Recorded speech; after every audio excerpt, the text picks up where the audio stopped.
હવામાન વિભાગ દ્વારા અપાયેલ ભારેથી અતિભારે વરસાદની આગાહી વચ્ચે શહેરમાં સવારથી મધ્યમ પ્રકારે વરસાદ વરસવાનું શરૂ રહેતા સૌ કોઈએ હાશકારો અનુભવ્યો હતો.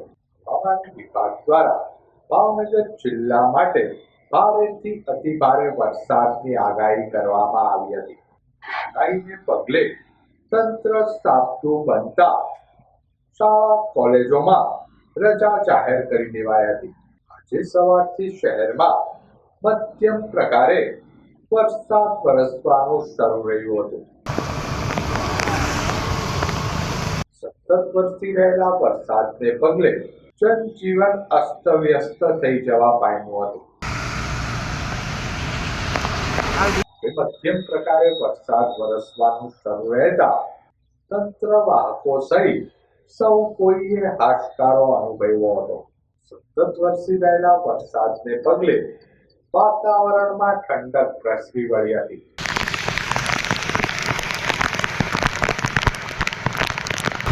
ફોટા લીધો